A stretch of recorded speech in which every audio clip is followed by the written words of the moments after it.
Ada. Assalamualaikum warahmatullahi wabarakatuh. Waalaikumsalam warahmatullahi wabarakatuh. Alhamdulillahirabbil alamin wassalatu wassalamu ala asyrofil anbiya'i wal mursalin sayyidina wa maulana Muhammadin wa ala alihi wa sahbihi ajmain. Amma ba'du.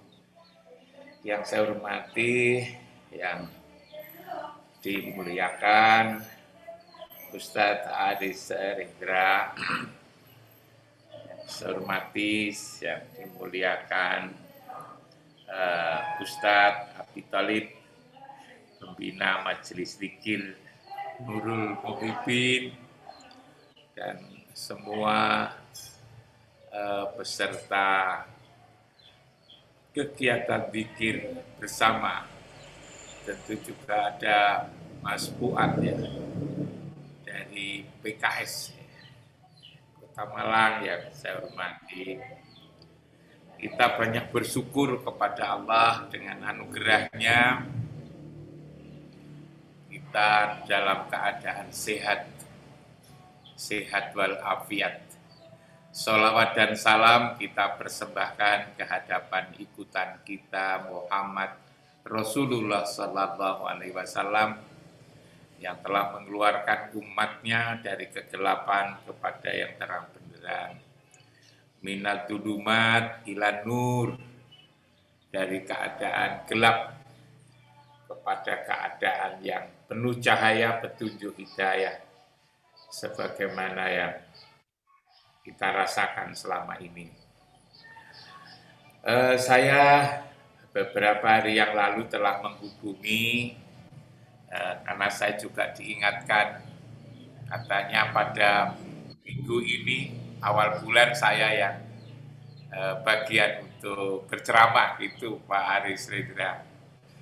Lalu kemudian dijawab bahwa saya tanya apa kira-kira yang perlu saya bicarakan. Dijawab katanya bagaimana mewujudkan visi misi rahmatan lil alam. Saya kira ini bagus memang, hanya saya khawatir kalau sudah dibicarakan, apalagi sudah beberapa kali, karena tema ini begitu populer. Akhir-akhir ini orang bicara tentang rahmatan lil alamin, rahmatan lil alamin. Tidak saja di Indonesia, tapi di berbagai kalangan umat Islam di berbagai negara juga bicara tentang rahmatan lil alamin itu. Lalu kemudian pada sore hari ini kita juga ingin membicarakannya pula. Sepertinya istilah rahmatan lil alamin itu sudah kita pahami bersama. Sepertinya itu karena begitu populer gitu kan. Itu diambil dari surat Al-Anbiya, kalau tidak salah ayat 107 ya. Wa ma arsalnaka illa rahmatan lil alamin. Tidak aku utus engkau ya Muhammad kecuali untuk menjadi rahmat. Menjadi rahmat seluruh alam. Nah, mungkin ya sebelum kita melanjutkan pembicaraan tentang bagaimana mewujudkan misi rahmatan lil alamin itu, sebetulnya yang dimaksud dengan rahmat itu apa sebetulnya? Yang dimaksud dengan rahmat di sini ini apa? Juga yang disebut dengan lil alamin itu sepertinya seluruh hal yang terkait dengan persoalan-persoalan di dunia ini. Apa memang seperti itu? Kalau kita membaca, ya, merenungkan kembali, sebetulnya tujuan atau yang ingin diraih dari diturunkan Muhammad itu sebagai apa?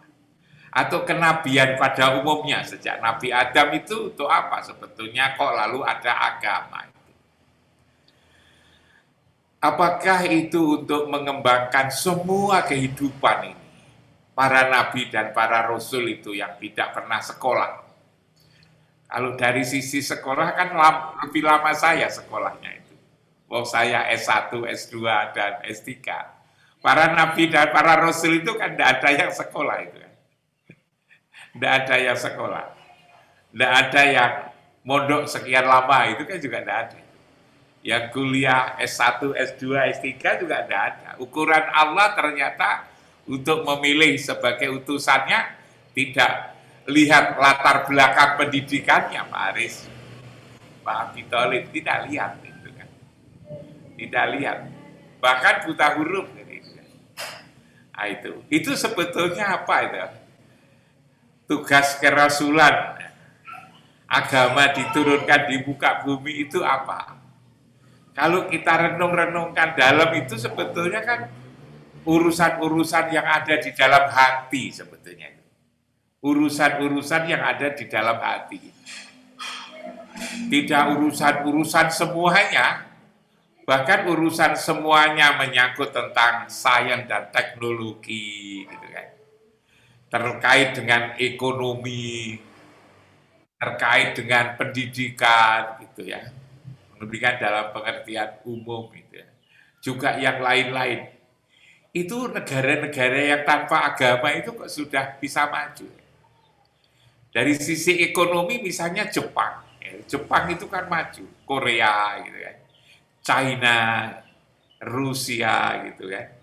Negara-negara Eropa yang dulu juga saya katakan. Bahkan di berbagai belahan dunia, Selandia Baru, di Amerika, Amerika Latin, Kanada, itu kan agama kurang, tapi kok sudah begitu maju gitu kan. Sementara di negara-negara yang agamanya cukup kental, cukup kuat, kok masih belum. Karena itu sebetulnya kalau kita bicara tentang tugas kenabian ini di bidang apa? Kok saya lalu kemudian merenungkan panjang, lalu kemudian menyimpulkan, jangan-jangan agama ini ingin menyelesaikan persoalan yang manusia sendiri tidak bisa menyelesaikan. Yang manusia itu sendiri tidak bisa menyelesaikan. Nah itu. Misalnya bagaimana agar kita ini jujur, itu aja kan contoh kecil. Bangsa Indonesia yang sudah merdeka selama 70 tahun lebih gitu kan, untuk menyelesaikan agar bangsa ini jujur. Makin lama kan makin tidak jujur malah. Kampus-kampus perguruan tinggi makin banyak kan sekarang ini. Nah itu. Coba disuruh untuk menyelesaikan bagaimana melahirkan orang jujur. Siapa yang berani? Tidak ada yang berani kira-kira. Tidak ada. Itu jujur saja itu. Untuk menjadikan orang sabar gitu. Untuk melahirkan kehidupan yang sakinah, mawaddah, warohmah itu. Mengatakan bisa, tetapi untuk menjalankan itu sulitnya setengah mati. Gitu. Karena apa? Karena menyangkut apa yang ada di dalam hati ini. Karena itu juga kiranya tugas-tugas para rasul pada umumnya, termasuk juga rasul yang terakhir itu, saya kira begitu. Karena itulah kalau dituntut Muhammad sebagai Rasul untuk ngajari teknologi modern, barangkali juga bagaimana membuat pesawat udara, bagaimana, atau mungkin bisa, tetapi itu tidak dilakukan. Itu tidak dilakukan. Karena itu lalu ada hadis Nabi ketika ditanya tentang bagaimana menanam kurma itu, katakan antum a'lamu bi umuri dunyakum gitu kan. Engkau lebih tahu urusan-urusan duniamu. Kamu kalau membuat pesawat terbang lebih bisa daripada saya. Kamu kalau membuat kereta api cepat lebih bisa. Kamu kalau membuat jalan tol itu kan lebih bisa. Kamu kalau membuat jembatan antar pulau itu mungkin jawabannya antum a'lamu bi umuri dunyakum. Karena manusia sendiri sudah bisa. Tugas-tugas kenabian, kerasulan itu adalah hal-hal yang manusia tidak bisa menyelesaikan persoalan yang ada di dalam hati.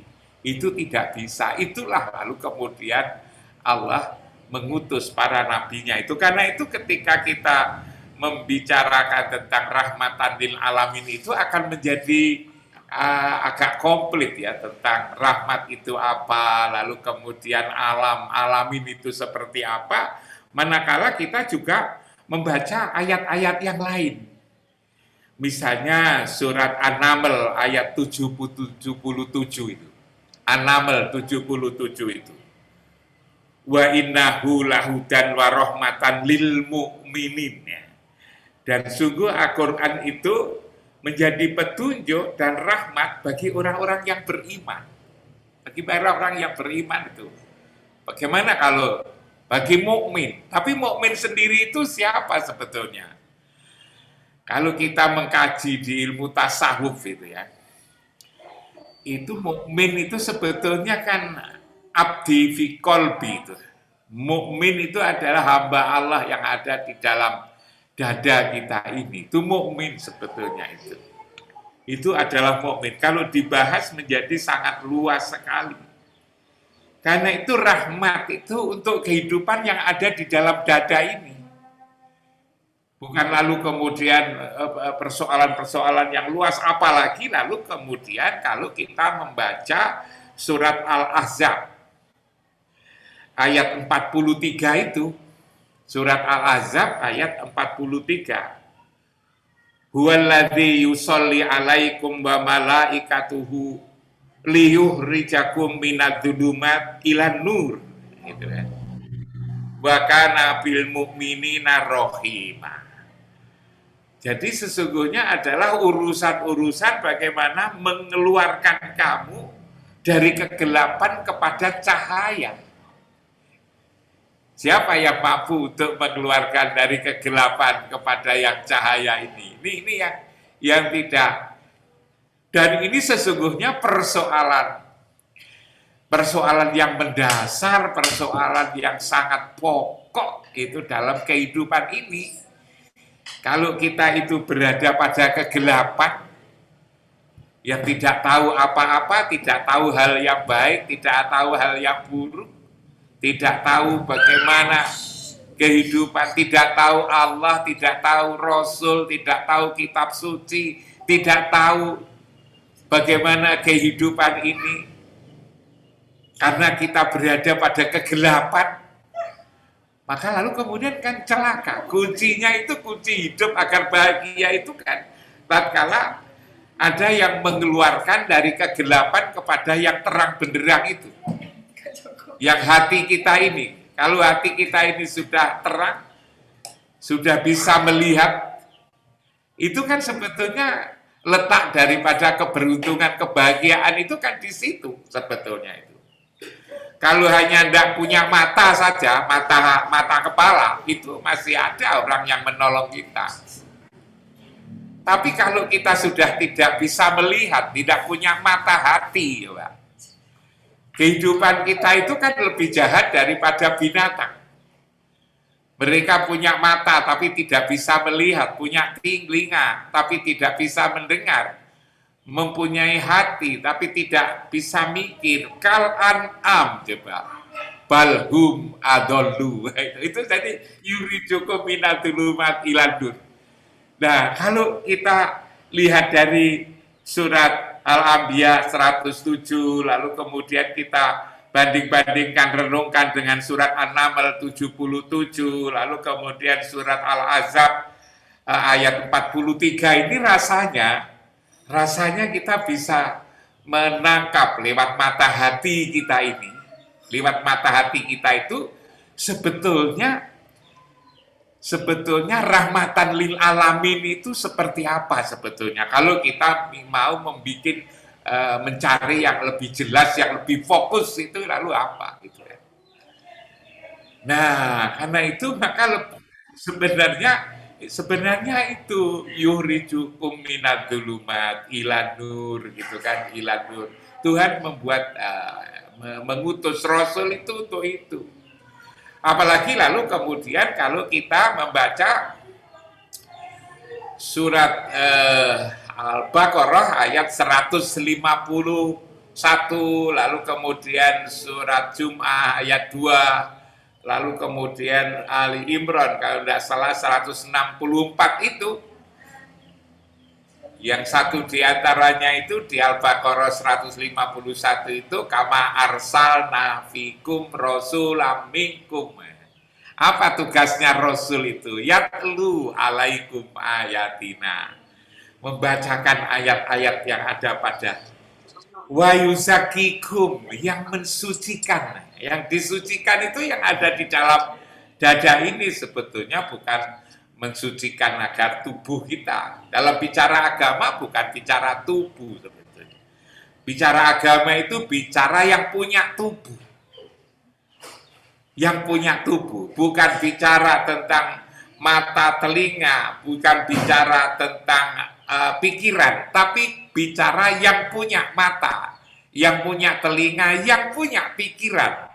Jadi bicara agama itu sebetulnya bicara inti daripada yang paling inti, yang itulah yang akan disucikan oleh Allah agar kita itu bisa mengenali cahaya, mengenali petunjuk, agar kita bisa tahu siapa sesungguhnya Rasul, sesungguhnya siapa Allah, siapa sesungguhnya diri kita ini sebenarnya siapa itu. Nah, problem kehidupan kita ini sebenarnya kan akibat daripada kita ini tidak tahu diri kita ini sebenarnya siapa. Rasul yang kita harus nyambung kepadanya secara ruhaniah itu sebetulnya siapa itu? Allah sendiri itu sebetulnya siapa itu? Bahkan lalu kemarin saya katakan kita ini kok selalu disuruh menghadap ke kiblat. Itu kok ada Ka'bah itu di tengah-tengah Masjidil Haram.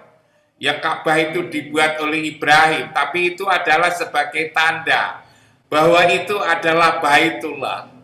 Quran kok mengatakan qad narota qaluba wajhaka fis sama falan waliyanaka qiblatan tardoha fawalli wajhaka satrul masjidil haram.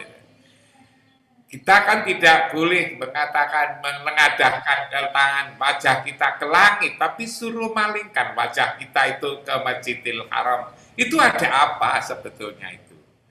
Nah, ini tugas-tugas sebetulnya kerasulan itu mensucikan, lalu kemudian ngajar kitab, lalu hikmah. Hikmah itu sebetulnya apa? Nah, ini adalah rangkaian saya kira daripada inna arsalnaka ila rahmat bama arsalnaka ila rahmatan lil alamin ini sebagai itu kalau diuraikan itu agak panjang begitu. Lalu kemudian bagaimana setelah itu mewujudkannya itu? Bagaimana mewujudkan misi rahmatan lil alamin itu sesungguhnya seperti apa? Kalau itu yang diperbaiki adalah hati. Dulu saya mengatakan itu. Waktu kajian yang lalu itu. Pendidikan itu tidak nuntut itu, Pak Aris. Apalagi pendidikan umum itu tidak nuntut itu, tidak nuntut. Kalau itu tujuannya Pak Abi Thalib.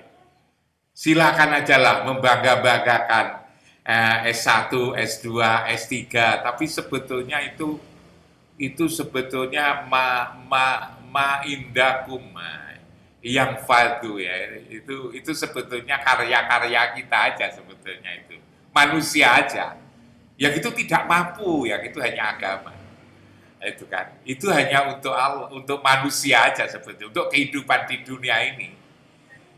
Sedangkan yang kita kejar dalam kajian-kajian seperti ini, doa yang dipimpin oleh Ustadz Abi Thalib tadi, itu sebetulnya kan bukan hanya untuk itu, tapi kan untuk kehidupan yang ma indallah itu bakin ya ma indallahi bakin, yang tatkala kita itu nanti pulang itu kita bisa pulang, tatkala inna lillahi wa inna ilaihi rajiun kita bisa pulang. Betapa susahnya kalau kita tidak bisa kembali. Nah, kalau kita tidak bisa kembali, lalu kita kemana itu, Pak? Wah, tempat kembali yang selamat itu. Dan tempat kembali itu suci. dan hanya menerima yang suci-suci gitu ya. Yang tidak sembarang orang bisa mensucikan dirinya. Dikatakan qad aflaha man tazakka wa dzakara isma rabbih fasholla. Jadi sebetulnya kajian-kajian seperti ini sebetulnya melebihi daripada yang diusahakan oleh manusia sendiri itu. Yang saya katakan kalau lewat pendidikan tidak nuntut. Mungkin orang-orang yang bergelut di bidang pendidikan selama ini jengkel dengan saya itu mungkin. Mosok dikatakan pendidikan tidak mampu memperbaiki hati ini, akhlak ini. Mungkin begitu. Sudah menyusun buku-buku teori tentang akhlak ini, dan sudah diimplementasikan di sekolah-sekolah. Kok lalu dikatakan tidak nuntut, itu kan ya mungkin saya dianggap nyinggung perasaan itu ya. Tapi cobalah kita lihat. Nah, saya dulu ngajak lihat, coba kita lihat itu kan. Kalau pendidikan itu bisa melahirkan akhlak yang bagus itu kan. Mestinya yang akhlak bagus itu kan S2, S3 itu kan. S2 dan S3 yang akhlaknya bagus itu, tapi ternyata kan tidak begitu. Yang jujur itu kan malah justru anak TK itu kan, jujur anak TK itu. Yang tidak nakal itu justru anak TK itu. Nanti kalau sudah mulai SD itu semakin nakal. SMP menjadi lebih nakal. SMA juga lebih nakal lagi. Itu kan. S1, S2, jangan dijamin loh. S3 itu lalu kemudian pasti jujur ya. Profesor gitu. Itu kan profesornya buatan manusia. Gitu kan. Ya memang mereka nyuruh orang supaya jujur, tapi dirinya sendiri tidak jujur, itu banyak yang tidak jujur. Jangan dikira kalau pasangan suami istri profesor S3 semua, S3 semua, lalu menjadi sakinah mawaddah warohmah. Sama itu kan. Ya ribut gitu loh, ya ribut ya sih, ya bisa ribut. Mungkin lebih ribut daripada yang pasangan SD atau pasangan yang tidak sekolah itu mungkin lebih. Pasangan S2, S3 barangkali bisa diteliti Pak Aris. Pak Abi Tholib itu gimana? Pasangan profesor-profesor itu jangan-jangan juga sama, jangan-jangan. Tidak berselisih di rumah tangga 1 minggu saja itu sudah panjang itu kan. Mungkin setiap hari. Kan buktinya juga banyak itu kan guru besar yang seperti itu. Tidak jamin, tidak bisa memang. Ini tidak bisa, itu yang akhlak itu memang bisa. Wahyusakihim. Profesor itu tidak bisa mensucikan hati, tidak bisa. Bahkan mohon maaf ya, Pak Abi Tholib, termasuk mungkin juga mubalik gitu ya. Ustadz itu saya kira juga tidak, memang ustadz tidak sampai di situ. Nah itu kan, pendidikan tidak bisa. Lalu kemudian apa? Lewat membaca buku, membaca buku juga tidak bisa. Ya. Dinasehati, aduh dinasehati juga tidak bisa. Siapa yang mau dinasehati itu? Apa makin tinggi pendidikannya makin siap untuk dinasehati? Juga tidak itu. Malah kalau dinasehati merasa tersinggung. Masa aku masih dinasehati? Coba kalau berani Pak Ustadz Abi Tholib sampai menasehati orang S3, doktor, profesor itu. Padahal sudah disuruh kita supaya pinter mendengarkan pendapat orang, kan itu. Tapi nanti kalau sampean tegur gitu saja, sudah tersinggung, gitu. Sudah tersinggung. Ditegur, sudah tersinggung. Walaupun teguran sampean itu bagus, tapi tersinggung mereka itu. Jadi walaupun sudah dokter, sudah profesor, sekedar dinasihati aja tidak bisa. Profesor itu dinasihati belum tentu bisa. Coba, kalau nasihati mereka harus pakai bahasa yang supaya dia tidak tersinggung, mohon maaf, saya hanya menyampaikan pendapat saya, gitu kan. Tentu Bapak sudah mengerti, kan itu kan. Nah, itu lebih sulit lagi itu saudara. Suruh baca buku, disuruh diskusi, berdebat, tidak bisa. Pendidikan tidak bisa sebetulnya. Pendidikan baca buku, lalu ke nasihat, menasihati, itu tidak bisa. Itu urusan Rasul. Lalu kemudian apa yang ingin diteruskan? Kalau itu adalah, ya sebetulnya kan yang diajakkan,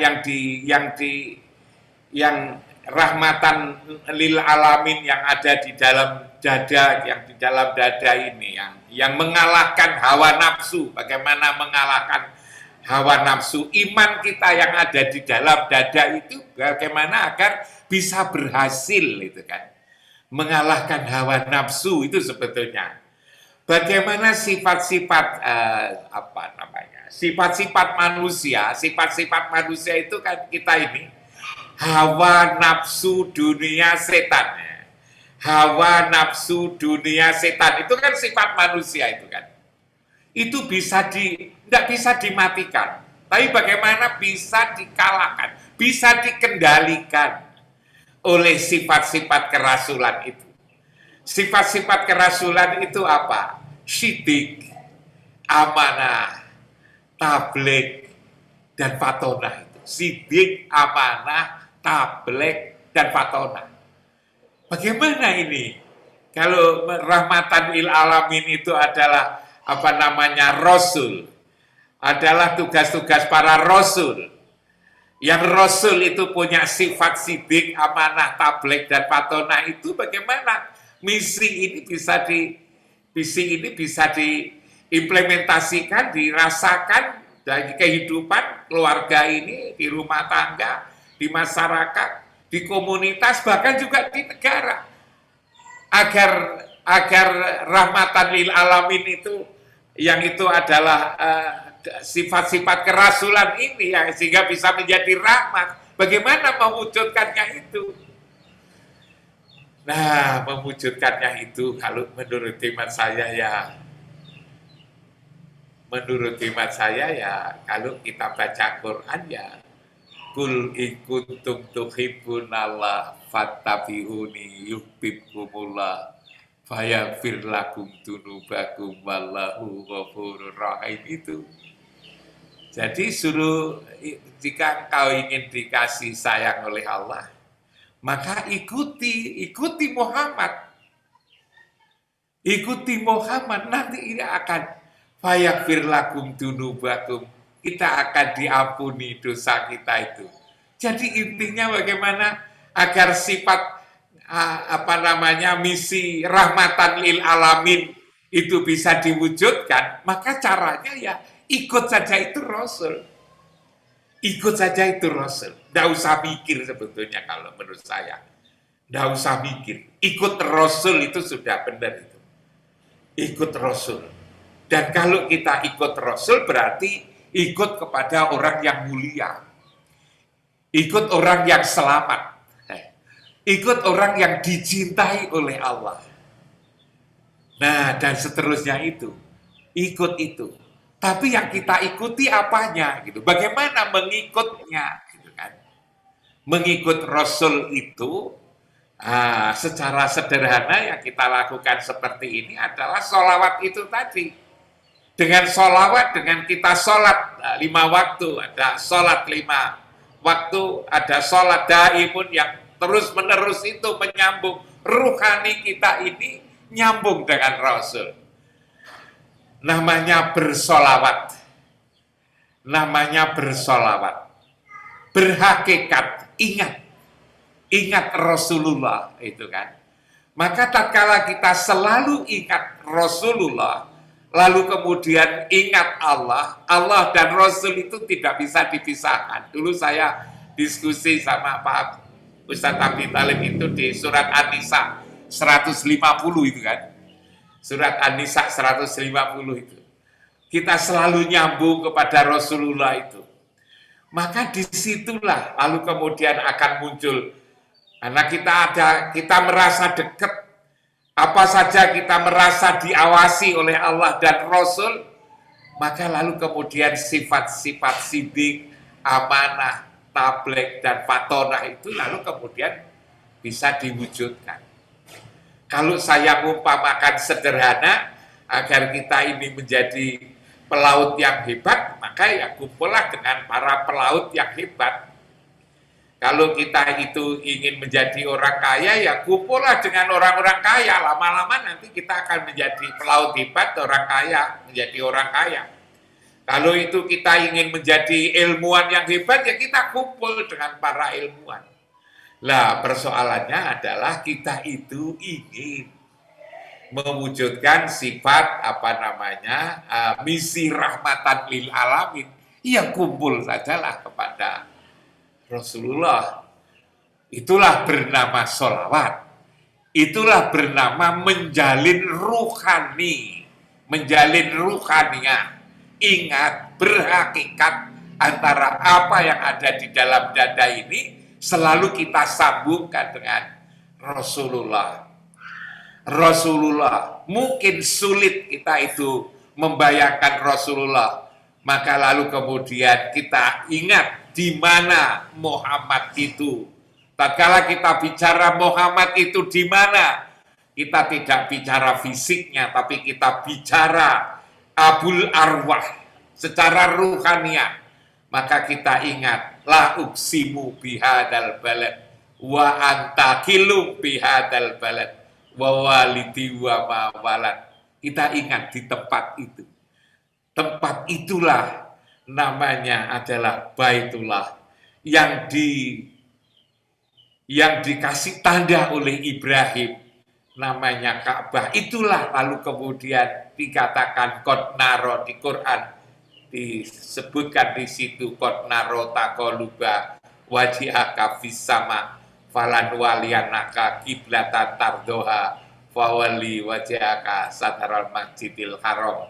Kita selalu ingat, merasa berhakikat berada di tempat yang mulia. Berada di tempat yang mulia, kita akan menjadi mulia. Jadi di situ, maka dulu saya katakan kuncinya itu adalah komunikasi, kan. Dulu saya nyampaikan yang pertama, kedua, kuncinya komunikasi. Komunikasi dengan Allah namanya sholat. Komunikasi dengan Rasul namanya sholawat. Komunikasi sesama namanya silaturahmi atau silaturahim. Nah, dengan begitu, maka hati kita itu menjadi damai. Hati kita itu menjadi mutmainnah. Maka tatkala kita mengakhiri hidup, juga lalu kemudian kita berdoa, mudah-mudahan tadi dibaca oleh Ustadz Abi Thalib, ya ayat Tuhan nafsul mutmainnah, irji'i ila rabbiki radiyatan mardiyah, wadkhuli fi ibadi wadkhuli jannati. Manakala semua orang, masing-masing individu, itu sudah lalu kemudian dekat dengan Allah dan Rasul-Nya, sudah disayang oleh Allah, lalu karena mengapa disayang? Karena kita ngikut Rasul. Nah, maka disitulah sebetulnya kehidupan kita itu menjadi sukses. Kunci sukses itu adalah tatkala kita mendapatkan kasih sayang, mendapatkan ridho. Dan tatkala kita berusaha seperti itu, maka lalu kemudian rahmatan lil alamin akan terwujud. Misi rahmatan lil alamin bisa terwujud. Karena itulah lalu tatkala kita ingin menjadikan konsep ini bisa ada pada kehidupan kita, di tengah-tengah kehidupan, maka caranya adalah memulai dari diri sendiri. Ibda binafsik. Kita seringkali tatkala belajar agama ini untuk disampaikan pada orang lain, padahal agama itu sebetulnya tertuju kepada masing-masing kita. Karena itulah lalu kemudian kita juga diingatkan di Quran, atakmurunan nasa bil birri wa tansawna anfusakum wa antum tatlunal kitab afala taqilun lima takuluna malataf alun kapuromatan indallah antakulu malataf alun. Saya kira itu Ustadz Aris Ridra, Ustadz Abi Thalib yang bisa saya urai sebisa-bisa saya. Saya ini ya begini. Saya ini ya begini. Jadi saya tidak punya kelebihan apa-apa, tapi karena sama Najak, tatkala diajak kepada kebaikan kan harus mau, kan begitu kan. Seperti ini yang bisa saya sampaikan, mulai daripada konsep tapi rahmatan lil alamin. Ayolah tidak saja kita baca surat Anbiya ayat 107, tapi ayolah kita baca apa namanya An-Naml ayat 77, ayo juga kita baca Al-Ahzab 43, ayolah kita baca surat Al-Baqarah 151, Al-Jum'ah surat Jum'ah ayat 2 dan seterusnya tadi yang saya sampaikan ini. Mudah-mudahan apa yang saya sampaikan yang semampu saya ini bisa dijadikan sebagai bahan renungan, menjadikan Amin. bahan pertimbangan aja. Jadi bahan pertimbangan, Ustadz Aris, orang Abitoli, bahan pertimbangan. Jangan bahan keputusan. Keputusan nanti kepada kita pribadi-pribadi ini. Tapi siapa tahu yang seperti ini ada manfaat dan gunanya. Karena waktunya sudah melebihi 3 menit, saya tidak mau terlalu salah. Sekali lagi terima kasih, kurang lebihnya mohon maaf. Assalamualaikum warahmatullahi wabarakatuh. Waalaikumsalam warahmatullahi